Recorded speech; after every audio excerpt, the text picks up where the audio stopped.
Ya Tuhanku, sedannya, akankah aku masuk neraka? Karena pada pacarku yang tak berjilbab aku tak pernah marah, malah ku kagumi rambut legamnya. Sedangkan pahlawan tak berkerudung di uang rupiah, mereka bilang itu salah. Ya Tuhanku yang berkuasa atas segala, rusak sudah akidahku karena aku tak sengaja pakai topi Santa minggu lalu.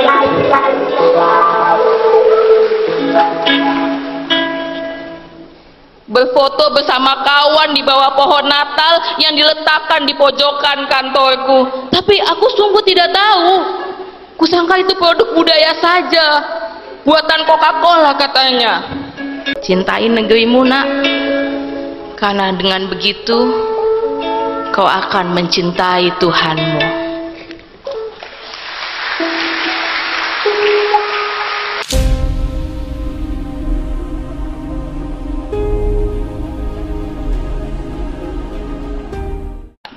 Nyuwun sewu, saya baca puisinya sekarang karena setelah ini saya langsung pulang.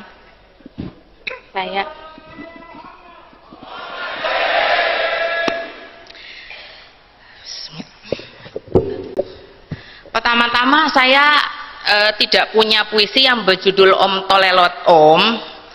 Adanya puisi yang berjudul Doa Seorang Milenial. Tapi saya nggak akan baca itu. Sekarang ada satu buah puisi yang saya pikir ini penting untuk dibacakan karena akhir-akhir ini banyak sekali kelompok yang hobinya marah-marah terus. Salah satu hal yang membuat saya senang menjadi anaknya Gus Dur adalah saya di sini malam ini bersama dengan banyak sekali kawan, sibuk ketawa-ketawa, sibuk nyanyi-nyanyi, sibuk senang-senang. Sementara yang marah-marah ya sibuk nesu sendiri. Sekarang terserah kita mau milih yang sukanya marah-marah atau yang ramah. Nah,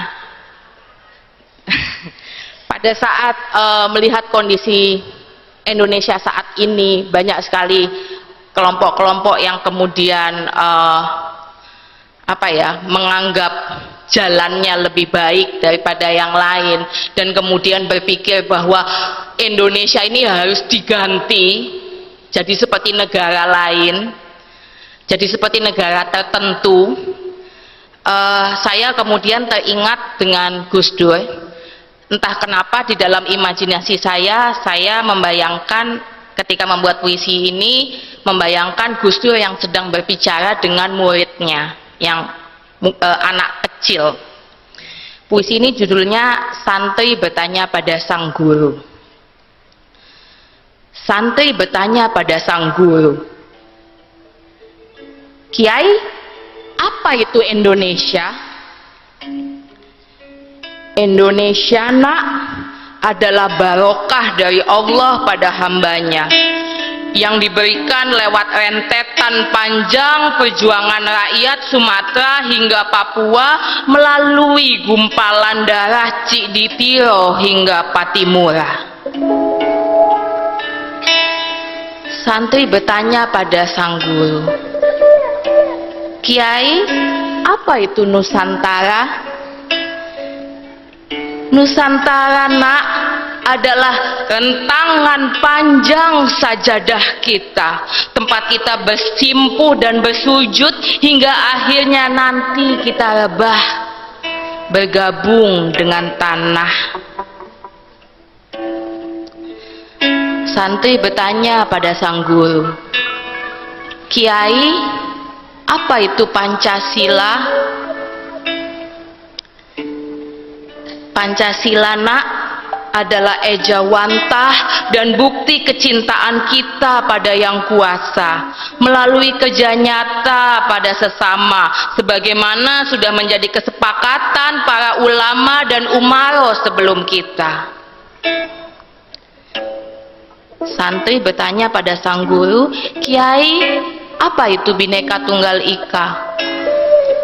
Itu nak adalah janji setia pada yang maha memberi, bahwa kita akan menjaga pemberiannya dengan saling berpegang erat satu dengan yang lain, tidak peduli betapa berbedanya kita.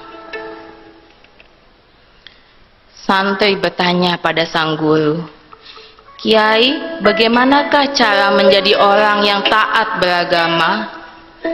"Taat beragama, nak, adalah dengan berbakti pada negara, takzim pada para alim, dan menjaga lisan serta perbuatan. Tak peduli betapa tinggi ilmu dan jabatanmu." Santri bertanya pada sang guru, "Kiai, siapakah pemilik Indonesia?" "Ya nak, adalah milikmu, milikku, dan seluruh manusia yang rela menjaganya dari rengutan pihak asing ataupun dari rakus kekuasaan saudara kita sendiri tanpa mempedulikan yang lain." Indonesia, nak, adalah rumah kita bersama. Bersama pula kita harus menjaga, sehingga tak perlu kita hancur dan terusir mencari perlindungan pada yang lain seperti yang kau lihat di Syria, Libya, hingga Rohingya. Cintai negerimu, nak, karena dengan begitu kau akan mencintai Tuhanmu.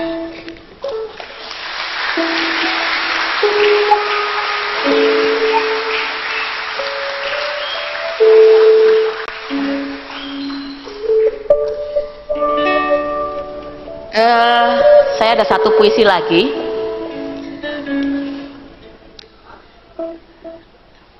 Boleh Pak MC dibacain? Ini bonus. Boleh. Boleh. Ih, walat kok. Puisi ini bercerita tentang seorang anak muda yang kebingungan, seperti banyak anak muda Indonesia lain, yang kebingungan dengan begitu banyaknya arus informasi yang dia dapatkan lewat teknologi dan lewat dunia maya, sehingga dia kebingungan sendiri. Judulnya Doa Seorang Milenial di Penghujung 2016. Sebuah puisi sok kekinian. Jainuddin tertulis di akta. Oke Jai, nama akun media sosialnya. Sudah centang biru. Katanya itu tanda popularitas dan jaminan mutu. 24 usianya, 368.000 followernya, dengan viewer video hampir 1 juta, buzzer produk politik hingga endorsement pemutih wajah. Juga rajin broadcast doa melalui telepon pintarnya.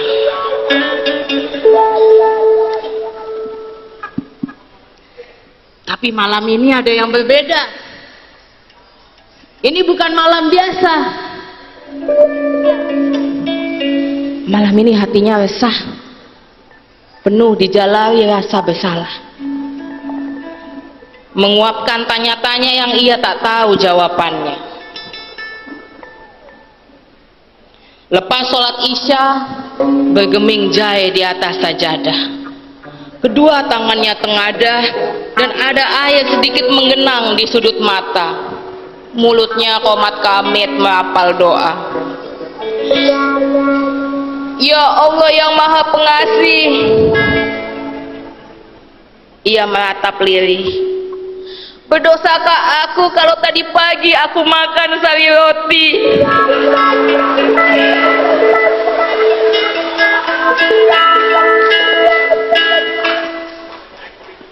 Roti itu ku beli karena kasihan, pedagangnya rentah usia 60-an.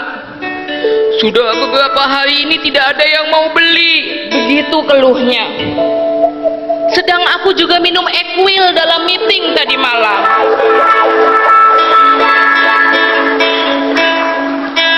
Tapi sungguh, saya minum tak sampai mabuk, ia melanjutkan. Sambil jarinya menyentuh kartu anggota gerakan tolak mirasnya pelan. Jai menahan tangis, suaranya tercekat seakan habis. Ya Tuhanku, sedannya, akankah aku masuk neraka? Karena pada pacarku yang tak berjilbab aku tak pernah marah, malah aku kagumi rambut legamnya. Sedangkan pahlawan tak berkerudung di uang rupiah, mereka bilang itu salah. Hati Jahe makin runyam, perasaan takut makin mencengkram, api neraka membayang. Ya Tuhanku yang berkuasa atas segala, rusak sudah akidahku karena aku tak sengaja pakai topi santal minggu lalu.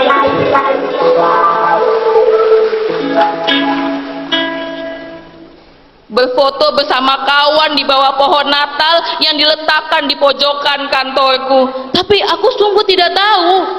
Kusangka itu produk budaya saja, buatan Coca-Cola katanya.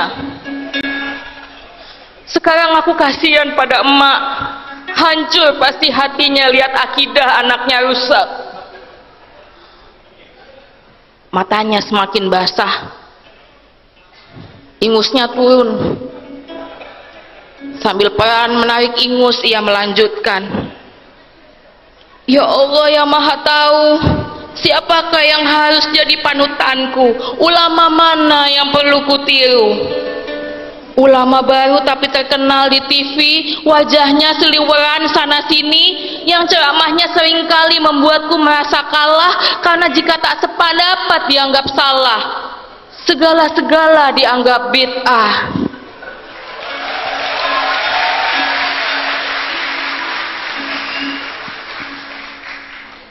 Atau kiai rentah yang karena terlalu lama belajar agama dan jarang berfatwa, tak terkenal, tak masuk media, yang dakwah-dakwahnya menenangkan, membuatku memandangmu penuh kecintaan. Tapi banyak yang menganggap mereka hina, penyataannya malah ditanggapi dengan amarah. Ndasmu, malah begitu kata mereka.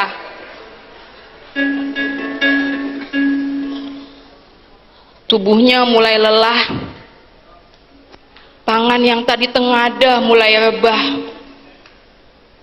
badannya bersandar pada dipan, hatinya resah menanti jawaban. Tiba-tiba layar telepon pintarnya menyala, notifikasi muncul di layarnya, selarik senyum muncul di wajahnya. Oh, mungkin ini petanda. Bukankah Tuhan sering menjawab doa dengan tanda, dengan isyarat, simbol ataupun mimpi? Bisa jadi ini jawaban yang dicari. Hati-hati dibukanya notifikasi, komentar dari seorang sahabatnya pada sebuah foto yang dipostingnya tadi siang. Begini bunyinya, Om telolet Om, Assalamualaikum warahmatullahi wabarakatuh.